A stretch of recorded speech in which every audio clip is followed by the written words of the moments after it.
mu kiziba.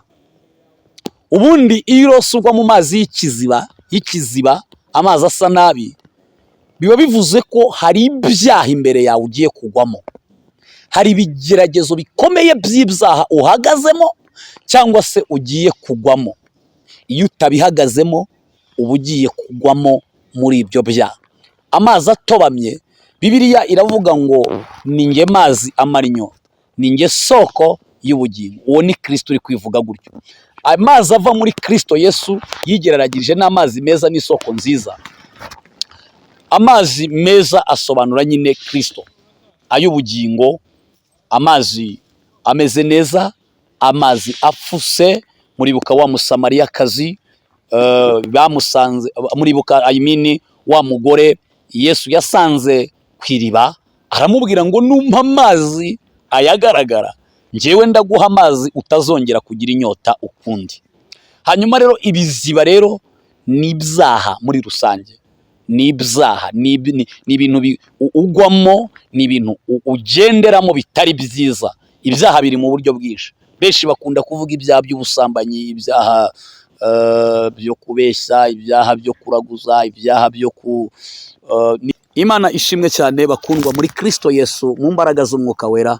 Ndabashimiye kubwo kudukurikirana kuri channel yacu. Ngira ngo twababwiye ko hari bitatu tuzajya tunyuzaho, ariko kandi kuri ibyo Umwuka Wera yatwunguye ikindi gitekerezo. Hiyongereyemo ko narasenze mbona abera mukeneye nanone kujya mumenya inzozi zanyu, inzozi mugira rimwe na rimwe mukisanga zabasohoreyeho, kandi sometime ari na mbi, kandi twakabaye maso nk'abakristo, nk'abashumba, tukabasobanurira ibyo murota sometime. Ubundi inzozi ndagira ngo duhite tuzinjiramo neza, ariko munyemerere dusenge kugira ngo Umwuka Wera abane natwe. Ngira ngo murabizi ko abami benshi batandukanye bagiye barota inzozi nyuma zikabasohoreraho, kandi bakabura ababibasobanurira na mbere yuko bisohora.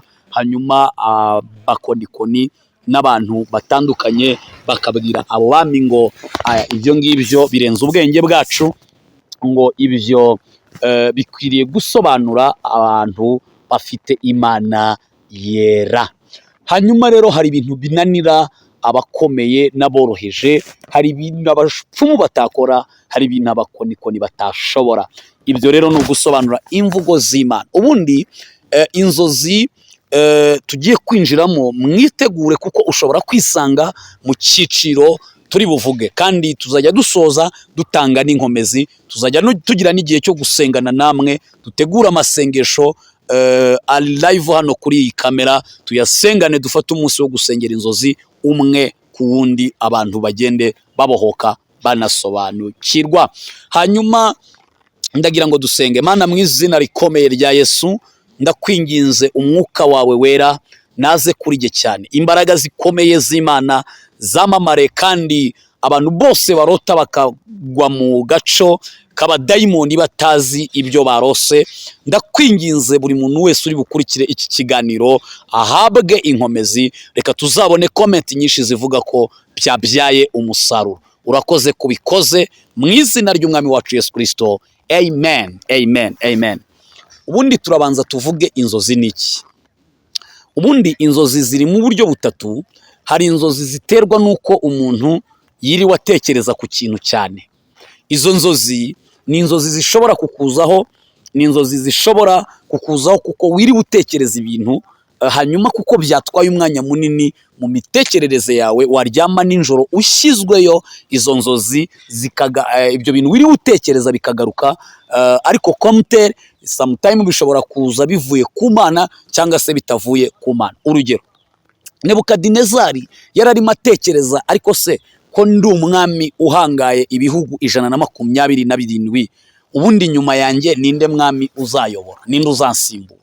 Arimo abitekereza mu mutima, yibaza ubwami buzakomera kurenza ubwe, yibaza abantu bazayobora igihugu cya Babylon, umujyi wa Babylon, ndetse n'ibindi bihugu byari bishamikiye aho ngaho. Hanyuma arimo abyibaza ninjoro aryamye, ngo arota igishushanyo cy'izahabu. Hanyuma hejuru murabizi ko cyari izahabu, hanyuma nziza cyane ibengerana. hanyuma igihimba ngira ngo murabizi mu gitabo cya Daniel uko byari bigiye bimeze, ariko si wo mwanya kuko ubwo twaba twinjiye mu gitabo cya Daniel. Ariko nagira ngo mbahe sample yuko hari ibintu bishobora kuza Imana igira ngo ikwereke ibyo watekerezagaho bimeze gutya na gutya. Hanyuma uburyo bwa kabiri bw'inzozi ni inzozi ziva kuri Satani. Satani nawe buriya ararotesha rimwe na rimwe, ukaba wari ufite umurongo w'Imana, noneho Satani kuko nawe ari ikiremwa cy'umwuka akaza kwitambika muri uwo mugambi, kubera ko warangaye utabaye maso, akakurotesha ikibusanye n'icyo Imana yari yakugeneye. Urugero, wenda Imana ikweretse umuntu muzabana mu nzozi, irabikweretse muri iryo joro rikurikiye, mu gihe ugishidikanya ukivuga ngo Mana mbwira nimba ari wowe wabivuze, ejo ugacogora, Satani yabona uwo muntu muzabana muzagera kure mugasenya ubwami bwa Satani, akaza mu ijoro utabaye maso, akagucangira akakuzanira undi nawe afite ubwo bubasha, kuko Bibiliya mu Efeso ibice 6:10 aravuga ngo ibisigaye mukomerere mu mwami no mu mbaraga ze n'ubushobozi bwe bwinshi, ngo kugira ngo muhagarare mudatsinzwe n'uburiganya bwa Satani, ngo kuko mudakirana n'abafite inyama n'amaraso, ahubwo mukirana n'abatware bategeka isi y'umwijima, kandi ngo ni ibinyabushobozi, ngo kandi bakorera ahantu ho mu ijuru. Urumva rero abo badayimoni na Satani bafite ububasha nabo bwo kudeviya ibyo wari wabonye, bakakuzanira ibiri pirate. Uburyo bwa gatatu rero ni inzozi ziva ku Mana. Ahanini ni nazo tuzibandaho. Inzozi ziva ku Mana ni inzozi zimenyesha imbere hari icyago, imbere hari umuriganya, imbere hari ikigeragezo, imbere ugiye gushwana n'umuntu, imbere bagiye kukwanga. Imana ibiguteguza ngo ube maso muri icyo kigeragezo. Rero kandi izo nzozi za gatatu ari nazo ziva ku Mana tuzatindaho. Tugiye gutangira dusobanura inzozi ku bintu bibiri. Icya mbere, ku muntu urota abona inka mu buryo ubwo ari bwo bwose. Inka ntabwo isobanura ikintu cyiza. Ubundi inka murabizi ko izagiraga amahane, icyo nakwita amahane, zarapfundanaga, icyo bita gupfundana, zikagutera ihembe, igatera ihembe. Rero biba bisobanuye iyo uyibonye kiba ari ikigeragezo kitoroheje gishobora no kuguhitana. Ni ikigeragezo kigusaba kwambara imbaraga. Imana ibikumenyesha ngo imbere gato hari ikigeragezo, hari ikibazo, hari ikintu kigiye kukunyeganyeza umutima wawe ndetse n'ubuzima bwawe. Ikizibona rero nta kindi, ihutire kuvugana n'abakozi b'Imana. Mukozi w'Imana narose inka, mfasha gusenga, nawe ufata umwanya usenge. Mbibutse ko ikigeragezo gishobora kuvaho bitewe n'uko wasenze, ariko nanone iyo Imana igifitemo inyungu ntabwo kivaho, ahubwo iguha imbaraga zo kukinyuramo neza. Yakobo aranditse aravuze ngo hahirwa uwihanganira, namara kwemerwa azahabwa, haleluya, ikamba ry'ubugingo. Kandi ngo Imana idukira kanzu muri icyo kigeragezo, ngo kugira ngo tubashe kukihanganira no kukinyuramo amahoro. Niyo mpamvu birivuga ngo muzaca mu mazi ntazabatembana, muzaca mu muriro ariko ntabwo muzashya. Ni ukubera iki rero? Muri icyo kigeragezo cyazanwe n'Imana, Imana igufasha kukinyuramo. Imana ikugirira neza, ikagenda iguha inkomezi. Nurota inka rero, nshuti yanjye, aho uri hose, urwego urimo urwo ari rwo rwose, ibi ntibireba abakijijwe n'abadakijijwe, kuko ikintu cyitwa inzozi, niyo waba uri umusinzi Imana iragusura, kuko Bibiliya ivuga ngo Imana igenderera abantu, ivugana n'abantu bayo mu ijoro bashyizweyo. Nibwo buryo bwiza Imana ibona bwo kuvugana n'abantu, kuko iyo uri muzima nyine utasinziriye, usaza imigeri, ukanga icyo Imana ikubwiye, kuko uba ufite imitekerereze yawe.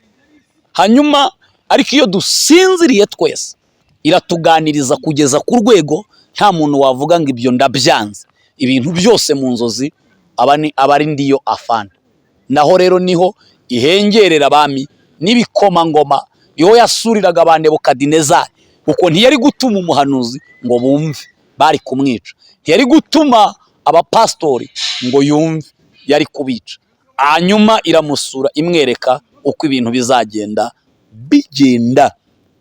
Hanyuma rero inzozi niza buri muntu wese, ukijijwe n'udakijijwe, ntabwo Imana ibirebaho, iragusura byanga bikunda, kuko twese twararemwe n'Imana. Imana rero idufiteho uburenganzira, ariko kuko hariho inzira ebyiri, abemera umurongo w'Imana inababwira ari ku manywa y'ihangu, ariko abatawemera n'abawemera nibwo buryo bwiza bwo kubafatirana mu buryo bw'inzozi, kuko ntabwo bufite guhakana no gusaza imigeri. Duhereye rero mu gusobanura ku nka. Ubundi inka mu buryo bw'umwuka kiba ari ikigeragezo, ariko nanone mu mubiri murabizi ko inka ni nziza, ivaho amata, ivaho n'ibindi. Ubwo turagira ngo nanone abantu batanga inka muri rusange, ngo kuko twasobanuye ko mu nzozi inka ari mbi. Munyemerere dufate ikindi gisata cya kabiri, ari nacyo turi busorezeho. Ubutaha tuzababwira inzozi tuzagaruka dusobanura. Twahereye ku nzozi zijyanye n'ibyago, cyangwa se inzozi zimenyesha ko imbere hari ikibazo, hari problem. Iyo urota woga mu mazi, amazi ari mu buryo bubiri. Hari amazi y'ibiziba, kurota ugwa mu biziba. Hanyuma uburyo bwa kabiri nanone turaza kuvugaho kuri iki gisata cy'amazi. Gisata cya kabiri ni ukurota nanone woga mu mazi, mu nyanja, muri pisine, mu mugezi runaka. Turahera mu kurota ugwa mu kiziba. Ubundi iyo urose ugwa mu mazi y'ikiziba, amazi asa nabi, biba bivuze ko hari ibyaha imbere yawe ugiye kugwamo, hari ibigeragezo bikomeye by'ibyaha uhagazemo cyangwa se ugiye kugwamo. Iyo utabihagazemo uba ugiye kugwamo muri ibyo byaha.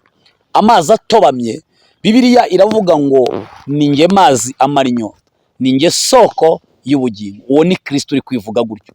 Amazi ava muri Kristo Yesu yigereragije n'amazi meza n'isoko nziza. Amazi meza asobanura nyine Kristo, ay'ubugingo, amazi ameze neza, amazi afuse. Muribuka wa Musamariyakazi bamusanze, muribuka wa mugore Yesu yasanze ku iriba, aramubwira ngo numpa amazi ayagaragara, njyewe ndaguha amazi utazongera kugira inyota ukundi. Hanyuma rero ibiziba rero ni ibyaha muri rusange, ni ibyaha, ni ibintu ugwamo, ni ibintu ugenderamo bitari byiza. Ibyaha biri mu buryo bwinshi. Benshi bakunda kuvuga ibyaha by'ubusambanyi, ibyaha byo kubeshya, ibyaha byo kuraguza, ibyaha byo ni byinshi, ariko hariho n'ibyaha by'inyongobezabugingo, utwaha dutoya dusa naho abantu bamefiya, abanegrija, bakora negrijasiyo yabyo, ariko nabyo ni ibyaha bizarimbuza abantu. Ni ukuvuga ngo rero iyo urose ugwa mu biziba cyangwa ugenda mu mazi yanduye y'ibiziba, ni ukuri tangira gusenga wiyeze, kuko wamaze kujya mu murongo ukomeye mubi cyane. Kandi ibiziba nyine murabyumva, ibisyogororo ntawajya kubyigaraguramo, namwe murabyumva ari muzima. Igisata cya kabiri ni amazi uba uri kogamo, pisine cyangwa se mu nyanja. Benshi mukunda kubirota. Uwarose yoga mu nyanja, mu mazi, mu mazi birasobanuye ngo ni ibintu uri kunyuramo, birakwiriye kumenya izo nzozi zawe uko zasoje. Iyo ukangutse ubona utageze ku nkombe, rwose icyo kigeragezo kigiye kukuzaho biragoye kuzagitambuka pe. Ukeneye amaboko y'Imana, ukeneye sapoti y'ijuru, ukeneye amasengesho y'abera, ukeneye kuganiriza abashumba bawe, ukeneye guhamagara abahanuzi ukavuga mukozi w'Imana fasha gusenga. Iyo tuvuze abahanuzi ariko mukuremo aba bagome binjiriye mu bwami bw'Imana bakaza gusenya ubutumwa bwiza, biyita intama kandi ari ibirura. Icyo gihe rero iyo ufashijwe gusenga nawe ugasengerwa, amasengesho atuma usunika uwo mwanya ukagira izindi mbaraga zigusunika mu buryo bwo gusenga. Hanyuma iyo woga rero ukabona biruhanyije, ukajya kurangiza ayo mazi ubona wavunaguritse wahagira, ni ikintu ugiye gucamo, ariko hakurya yacyo, inyuma y'icyo kigeragezo ugiye kunyuramo, hari intsinzi. Uko kuntu wiruhukije ugeze ku nkombe, uko kuntu wiruhukije ushoje ayo mazi, uko kuntu wiruhukije ushoje iyo nyanja, uko kuntu wiruhukije uwo mugezi wusimbutse uwurangije, niko kuntu uzavuga ngo yo, Imana inkuye muri buno bwami bwari bumpitanye, kino kintu cyari kimereye nabi. Biravuze ngo yose ugere hakurya ukiruhutsa. Birasobanuye ngo icyo kigeragezo ntabwo kizaguhitana, ndetse ntabwo kizagutindaho cyane. Uzoga urangize icyo kigeragezo, urangize icyo kintu cyari kije imbere yawe, cyangwa se kigiye kuzaza imbere yawe. Bibiliya iravuga ngo muzaca mu mazi ariko ntabwo azaba atembana. Bibiliya iravuga ngo kandi nimuca mu muriro ntabwo muzashya. Bene data, dusatira umusozo kuri izi nzozi ebyiri: inka, amazi y'ibiziba, amazi atari ibiziba, pisine cyangwa se inyanja runaka. Hanyuma ikindi kuri aya mazi nanone nari nibagiwe kubabwira ku barose bino, biravuze ngo nanone nubwo wabona uri koga ariko noneho ukabona uroga, hari uburyo umuntu yoga yubitse inda, hari n'uburyo umuntu yoga agaramye, hari n'uburyo umuntu yoga agenda ahagaze, bitewe n'uko uzi koga. Ariko mu nzozi Imana ntirebera ngo uzi koga cyangwa ntuzi koga, irabikuzanira. Wowe ugomba kumenya ngo niba noze muri iyi nyanja, nkaba noze muri iyi pisine, mbona ngaramye, birasobanuye ngo ibigeragezo ugiye kunyuramo uzabicamo, nk'uko n'ubundi hari ibindi Imana yakurengeje ukabinyuramo amahoro. Bisobanuye ko mu isi y'umwuka, mu buryo buri spirituel, uri umuhanga mu guca mu myambi ya Satani. Hanyuma iyo woga wubitse inda, birasobanuye ngo nanone uzaca muri ibyo bigeragezo, ariko nutarangara uzagerayo amahoro. Hanyuma nurangara, birashoboka ko koga byakugora, kuko buri muntu wese iyo nyogo arayizi cyangwa se arayigerageza. Gatatu, ni woga amagazi.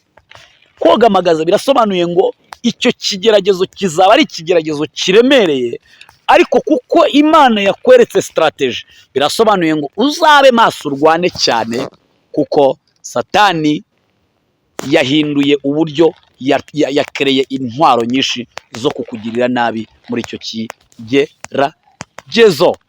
Imana ibagirire neza. Abatazasobanukirwa bakeneye ubundi busobanuro, mwaduhamagara kuri iyo nimero iri munsi y'aho ngaho, tuzakurikizaho ubusobanuro bw'inzozi zo kurota abantu baribwa n'amapusi, ipusi, inzoka, kubona inzoka. Ibyo bintu tuzabisobanura, hanyuma tuzaba twazanye n'icyanditswe kivuga ku nyamaswa, tubabwire n'imyuka ikorera mu bisimba cyangwa mu nyamaswa. Rero wowe warose inzoka, wowe warose amapusi akurya, wowe warose ipusi iri kugusanga mu gitanda, mbere y'uko dutambutse ushatse nabwo wazaduhamagara. Ariko nanone abantu isanze muri ibi ngibi, muri izi nzozi, muzatuvugishe dusengane namwe, tubabwire icyo mwakora. Imana ibahe umugisha, Imana ibane namwe, umuryango mugari kuri iyi channel mudukurikirana. Imana ibagirire neza mu izina rya Kristo Yesu, amen, amen. Reka dusenge nubwo tuzakomeza kubasengera. Mana, umuntu wese ugira inzozi, reka ujye umuha ubusobanuro bwazo, kandi ujye umuha gukurikirana ibi biganiro, kugira ngo buri wese ajye amenya icyiciro yisanzemo. Urakoze, izina ryawe rihabwe icyubahiro, imirimo yawe nigaragare, imbaraga zawe zigaragare, abera bawe bajye barota neza, kandi ibyo ubamenyesha biba ari iby'ubwiru bukomeye bw'ubuzima bwabo, mu izina ry'umwami wacu Yesu Kristo dusabye twizeye, amen. Shalom, shalom, shalom, naho ubutaha.